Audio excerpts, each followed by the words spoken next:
Good morning all of you. चलिए आज हम लोग शुरू करते हैं प्रश्नावली 1.3 और इसमें आज हम लोग सीखेंगे कि अपरिमेय संख्या को सिद्ध कैसे करते हैं। अपरिमेय संख्या को सिद्ध करने के लिए कितने टाइप से प्रश्न हम लोगों को पूछ सकता है। तो चलिए आप लोग बने रहिए मेरे साथ। देखिए सबसे पहला टाइप कि सिंगल टर्म में दिया रहेगा √3, √2, √5, √7, जैसे आगे भी हो गया √11। तो अपरिमेय संख्या सबसे पहले हम समझाए थे कि अपरिमेय संख्या क्या होता है। रूट के अंदर वैसी संख्या जिसका वर्गमूल प्राकृत संख्या नहीं हो। इसके बारे में हम आप लोगों को सबसे पहला इंट्रोडक्शन क्लास में समझाए थे। यदि आप लोग नहीं देखे हैं तो प्लीज सबसे पहले आप इस वीडियो को देख लीजिए ताकि आप लोग को समझने में आसानी हो। वैसे तो हम बता दिए हैं, यहाँ रिपीट कर दिए कि रूट के अंदर वैसी संख्या जिसका वर्गमूल प्राकृत संख्या नहीं हो। टाइप नंबर 1 जैसे √3, √2, √5, √7, √11, आगे भी √13, नहीं 13, √17 हो सकता है, यानी 17। आगे देखिए इसी टाइप से बहुत सारा क्वेश्चन हो सकता है सिंगल टर्म में, लेकिन आपको सिखाना है हमें, इसलिए कर एग्जाम्पल थ्रू इतना लिख दिए। एक दो क्वेश्चन हम सॉल्व करके बता देंगे, लेकिन फिलहाल आप टाइप की बात जान लीजिए। पहला टाइप हो गया सिंगल टर्म। दूसरा टाइप आपको भाग के रूप में दिया रहेगा क्वेश्चन, जैसे हो गया 1/√2, फिर आगे देखिए जैसे 1/√3, 1/√5, 1/√7, 1/√, यानी कि जो सिंगल टर्म है उसी को बाई में ला सकता है। तो ये हो गया भाग के रूप में। और तीसरा टाइप, तो तीसरा टाइप आपको जोड़ के रूप में पूछेगा, जैसे दे दिया 3 + 2√5 या √2 या 9 + √7, जोड़ या घटा के रूप में। चलिए हम माइनस ले लेते हैं। चौथा टाइप कि इसमें क्या करेगा कि आप लोगों को कि ये जो अपरिमेय संख्या का टर्म है इसमें आपको गुना करके भी पूछ सकता है। सिंगल टर्म हो गया, भाग हो गया, जोड़ घटा हो गया, जैसे यहाँ देखिए 3 भी हो सकता है, यहाँ 5 भी, मतलब कि अपरिमेय संख्या में किसी प्राकृत संख्या से गुना करके जोड़ घटा करके आपसे पूछ सकते हैं। चौथा टाइप है कि केवल गुना टर्म, मतलब केवल ये पोर्शन। तो सबसे पहले इसी को सिखाएंगे। जैसे आपको हो गया 2√7, 5√3, 3√5, मतलब इस टाइप का क्वेश्चन एग्जाम में आपको फाइनली 4 टाइप से क्वेश्चन पूछ सकता है और आपको कहेगा सिद्ध कीजिए कि ये अपरिमेय संख्या। तो चलिए आज हम बात करते हैं पहला टाइप सिद्ध करने के लिए सीखेंगे कि अपरिमेय संख्या को सिद्ध कैसे करें। तो हेडिंग आप लोग बनाइएगा टाइप नंबर 1। टाइप नंबर 1, इसमें क्या टाइप है, तो सिंगल टर्म को सिद्ध करना है कि अपरिमेय संख्या है।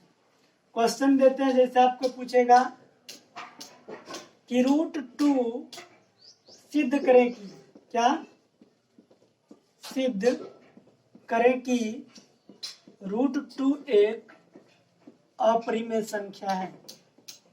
अपरिमेय संख्या है। इस तरह से आप लोग क्वेश्चन लिख लीजिएगा। अब देखिए जैसे हम यहाँ लिखे हैं √2, तो एग्जाम में क्या करेगा, आपको क्वेश्चन नहीं याद करना है, आपको नियम को सीखना है। नियम सीख जाएंगे, कोई भी क्वेश्चन पूछेगा हम सॉल्व कर सकते हैं और बहुत आसान है। बस आप लोग बने रहिए मेरे साथ, देखिए आपको समझाने की कोशिश करते हैं। जैसे यहाँ √2 लिखा है तो आपको एग्जाम में इसी √2 की जगह पर √3 लिख सकता है, √5 लिख सकता है, √7 लिख सकता है, √11 लिख सकता है, √13, √17, इसी टाइप का। रूट के अंदर अपरिमेय संख्या कुछ भी पूछ सकता है। या आपको ऐसे भी कह सकता है कि रूट के अंदर p दे दिया, ठीक है, कहेगा सिद्ध कीजिए कि ये अपरिमेय संख्या है। रूट अंदर p अपरिमेय संख्या है। तो बस आपको नियम को सीखना है, इसीलिए हम इसको टाइप बाय कैटेगराइज किए हैं, बंटवारा किए हैं कि आपको अपरिमेय संख्या को सिद्ध करने के लिए हम 4 टाइप बनाए हैं और चारों टाइप को बारी बारी से हम डिस्कशन करेंगे। बस आप लोग मेरे साथ देखते रहिए कैसे हम आप लोगों को समझाते हैं। यदि आपको मेरा समझाने का तरीका, सिखाने का तरीका अच्छा लगे तो प्लीज कमेंट करके हमें जरूर बताइएगा कि आपको कैसा लगा। तो पहला पॉइंट आप लोग याद रखना है या लिख लीजिए कॉपी के बगल में कि जो चीज आपको सिद्ध करने के लिए देगा उसको आपको मान लेना है कि ये परिमेय संख्या है। पहला पॉइंट क्या करेंगे, प्रूफ यानी प्रमाण। माना कि यह क्या दिया है √2, यहाँ जो कुछ भी दिया हो उसको मानना है। √2 एक परिमेय संख्या है।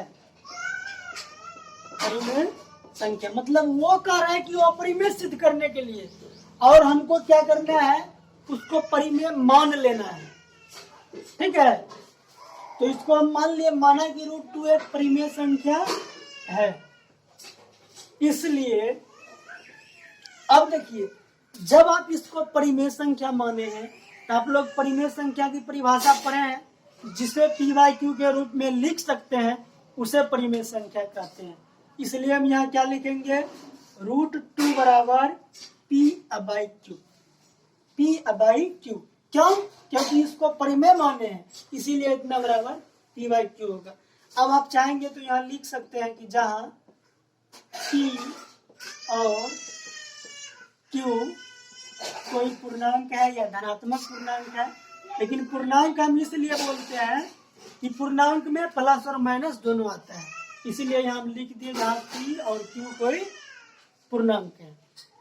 या p भी लिख सकते हैं धनात्मक पूर्णांक है, क्योंकि ये तो धनात्मक न है। लेकिन पूर्णांक लिखने का मकसद ये है कि यहाँ अगर ऋणात्मक भी देगा तो कोई दिक्कत नहीं है। ये टर्म नहीं भी लिख सकते हैं और लिख भी सकते हैं, इसलिए कर बता दी सारी। अब इसको मान लिए। दूसरा पॉइंट कि आपको रूट के अंदर जो संख्या दिया है आपको उसको रूट से बाहर निकालना है। और हम लोग बेसिक क्लास में पढ़ चुके हैं कि कोई भी संख्या रूट से बाहर तभी निकलता है जब उसके पावर में 2 हो, यानी कि स्क्वायर से रूट कटता है। इसीलिए हम यहाँ क्या करेंगे, स्क्वायरिंग बोथ साइड, मतलब दोनों साइड वर्ग करने को। तो इस बात को हम यहाँ लिखेंगे, क्या लिखेंगे, दोनों तरफ वर्ग करने पर। आप लोग ध्यान से देखते रहिएगा, समझते रहिएगा। हम क्या बोले कि रूट के अंदर जो संख्या है उसको हमको रूट से बाहर निकालना है। बाहर निकालने के एक ही तरीका है कि स्क्वायर करेंगे और स्क्वायर से रूट कट जाएगा। तो यहाँ उस बात को लिख देते हैं, दोनों तरफ वर्ग करने पर। अब देखिए, वर्ग का मतलब होता है पावर में 2। वर्ग का मतलब पावर में 2। तो हम यहाँ क्या करेंगे, √2 पर स्क्वायर करेंगे और p/q, तो इसके पावर में भी 2 लिखेंगे। अब देखिए, स्क्वायर से रूट कट जाएगा, यहाँ क्या बचेगा, 2 बराबर p/q। अब यहाँ देखिए, p को 2 बार गुना करेंगे तो p², q को 2 बार गुना करेंगे तो p²। इतना हो गया। अब देखिए, यहाँ नहीं कुछ तो बाई में 1, अब हम इसको तिर्यक गुना कर सकते हैं। 2 गुना q², तो 2q² हो जाएगा बराबर 1 गुना p² हो जाएगा। क्लियर। अब यहाँ से जो पॉइंट हम बता रहे हैं, फिर उस पॉइंट को आपको ध्यान में रखना है। क्या करना है, देखिए, ये 2 गुना में है, इधर जाएगा क्या हो जाएगा, भाग में। ध्यान से समझिएगा, ये 2 गुना में है, इधर जाएगा तो भाग में हो जाएगा। तो मतलब इस p² को 2 काटेगा, विभाज्य करेगा। तो इस बात को हम यहाँ लिख देते हैं कि p², कॉमा देने का मतलब कि इसको पढ़ के आप रुक जाइए। p², 2 से विभाज्य है, 2 से विभाज्य। विभाज्य का मतलब होता है भाग देना, यानी p² में हम 2 से भाग देंगे, ये कटेगा, ये p² 2 से कटेगा, इसीलिए लिखे कि p² 2 से विभाज्य। उम्मीद है कि आप लोगों को समझ में आ रहा होगा। फिर आगे देखिए, अगर किसी का स्क्वायर कट रहा है तो वो संख्या भी उससे कटेगा, इसलिए हम यहाँ लिखेंगे, इसलिए p भी 2 से विभाज्य होगा, 2 से विभाज्य होगा। अब इस टर्म को आपको ध्यान में रखना, क्योंकि क्वेश्चन यहाँ संख्या बदलेगा, बार बार हमको इसी चीज को लिखना है। बस संख्या बदलेगा तो हम भी यहाँ संख्या को बदल देंगे। तो यहाँ क्या कर दिए, पी स्क्वायर दूसरे विभाज्य है, इसलिए पी भी दूसरे विभाज्य होगा। अब अगला पॉइंट, चलिए यहाँ देखिए ध्यान से। अब आपको क्या करना है, यहाँ देखिए ये जो है इसको आप समीकरण 1 मान लीजिएगा, कितना 1। अगला पॉइंट में क्या करना है, देखिए ध्यान से समझिएगा, इधर संख्या लगा है और इधर संख्या नहीं लगा है। कहने का मतलब कि 1 छिपा है, लेकिन 1 से किसी में मल्टीप्लाई करे तो कोई प्रभाव नहीं पड़ता है। तो ऐसे हम समझते हैं कि इधर संख्या लगा है लेकिन इधर संख्या नहीं लगा है, इसलिए जिधर संख्या नहीं लगा रहेगा उसके बराबर में हमको कुछ मानना है। तो कुछ क्या मानना है वो चीज सिखा रहे हैं हम, आप लोग सीखने का कोशिश कीजिए। हम लोग यहाँ क्या करेंगे, माना कि यहाँ देखिए इधर संख्या नहीं है तो P बराबर, अब संख्या इसी को रखना है जो संख्या इधर है, 2 है तो 2, और आप चर राशि को बदल दीजिए। चर राशि बदलने का मतलब जैसे हम a ले लिए, b ले लिए, x ले लिए, y ले लिए, k ले लिए, m ले लिए, n ले लिए। तो चलिए हम यहाँ k ले लेते हैं, 2k। यहाँ जरूरी नहीं है कि हम k लेंगे, आपको जो भी इच्छा हो ले सकते हैं, बस p और q को छोड़ के। क्यों? क्योंकि p q क्वेश्चन में आ गया है।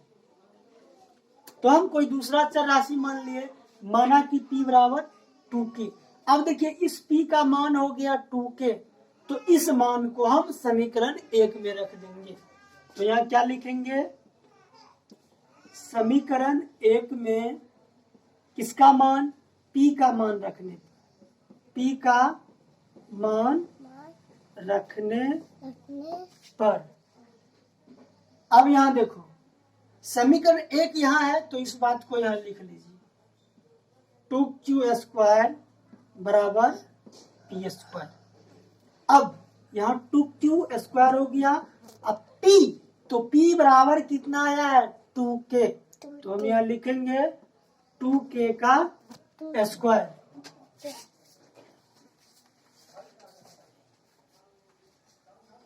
तो यहाँ हम लिख दिया 2k का स्क्वायर, सॉरी बीच में थोड़ा सा आवाज आ गया था इसलिए रुक गए।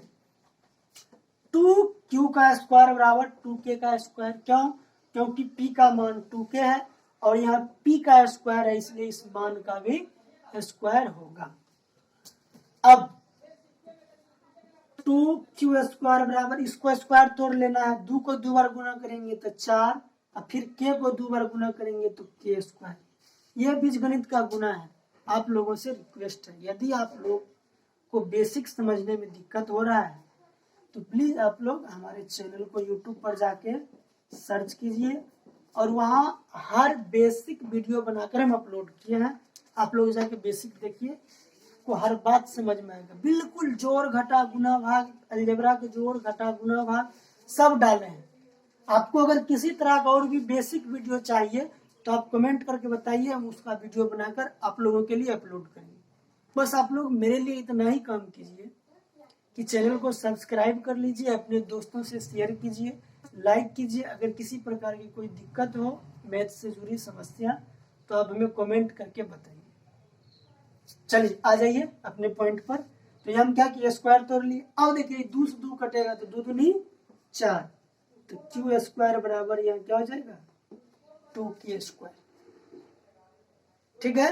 अब देखिए इसी बात को फिर यहाँ दोहराना है। यहाँ क्या किए थे, इधर संख्या था, इधर कोई संख्या नहीं था, इसलिए हम 2 से p स्क्वायर को कटाए थे। अब यहाँ वही बात हो गया, इधर कोई संख्या नहीं है और इधर संख्या है, तो इसको हमको इससे कटा देना है, इससे हमको इसको कटा देना है। तो चलिए यहाँ क्या लिखेंगे कि q स्क्वायर कोमा यहाँ 2 है तो क्या लिखे, 2 से विभाज्य है, विभाज्य है, इसलिए q भी 2 से विभाज्य होगा। क्लियर? अगर आप लोग यहाँ तक समझ गए तो समझिए आपको सिंगल टर्म का अपरिमेय संख्या सिद्ध करने के लिए आ गया। आगे कुछ पॉइंट लिखना है, जो पॉइंट आपको हर क्वेश्चन में लिखना है, चाहे कोई भी क्वेश्चन हो, अपरिमेय अगर सिद्ध करना है तो इस बात को लिखना पड़ेगा। सबसे अंत में क्या लिखेंगे? अतः हमारा मानना गलत है। क्या माने थे? कि √2 एक परिमेय संख्या है। अतः हमारा मानना गलत है कि √2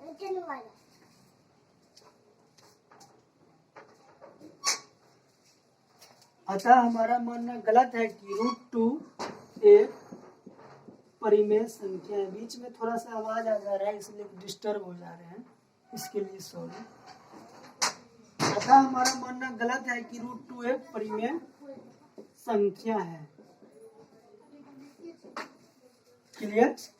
मान ली इस बात को। इसलिए अब √2 एक अपरिमेय संख्या है। अपरिमेय संख्या है। देखिए इस लाइन को आपको हर क्वेश्चन में लिखना है, सबसे नीचे, और इसी लाइन को रिपीट करना है। बस संख्या क्या होगा? बदलते रहेगा, कभी √2, कभी √3, कभी √7, यानी जो क्वेश्चन में दिया रहेगा वो टर्म यहाँ आएगा। लेकिन लिखना है इस लाइन को, फिर इस लाइन को हर टर्म हर क्वेश्चन में लिखना है, इस लाइन को भी लिखना है। बस क्या होगा? संख्या बदलते चले जाएगा। उम्मीद है कि आप लोगों को यह बात समझ में आ गया होगा कि हम लोग क्वेश्चन को कैसे प्रूव करते हैं अपरिमेय संख्या। तो आप लोग लिखिए, फिर हम नेक्स्ट क्वेश्चन की बात करते हैं।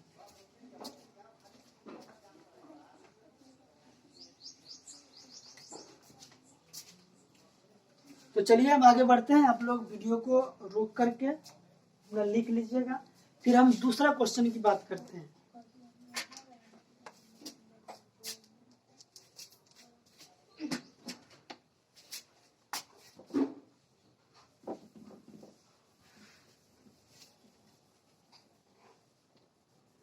टाइप यही रहेगा,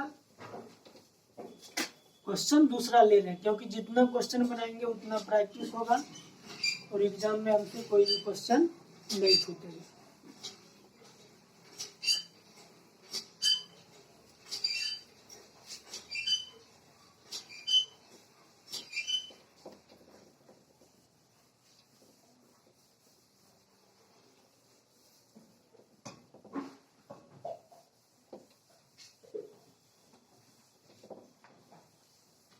चलिए अगला क्वेश्चन लेते हैं। अब देखिए हम यहाँ क्या किए, √2 को हटा दिए, यहाँ ले लीजिए √7। कोई भी संख्या बदल के देगा, नियम सेम है। हम आपको 2-3 क्वेश्चन सॉल्व करके इसलिए बता रहे हैं ताकि आप लोगों को आसानी से समझ में आए। तो सबसे पहला पॉइंट क्या है? उसको मानना है कि वह एक परिमेय संख्या। तो मान लीजिए, माना कि क्या है? √7 एक परिमेय संख्या है। अब ये परिमेय संख्या है, इसलिए √7 बराबर हम लोग लिख सकते हैं P/Q।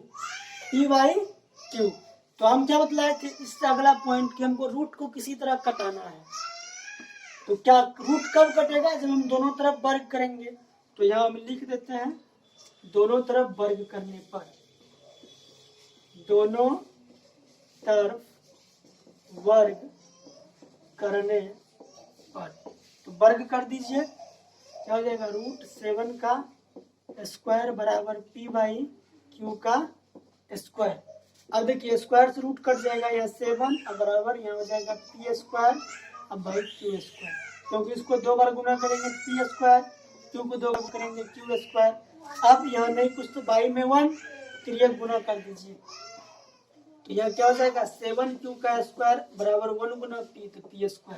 फिर वही बात रिपीट करना है, इधर संख्या है इधर संख्या नहीं है। तो ये 7 से क्या होगा? P² विभाज्य होगा, तब हमको उस बात को लिख देना है। तो यहाँ लिख देते हैं, क्या लिखेंगे कि P² 7 से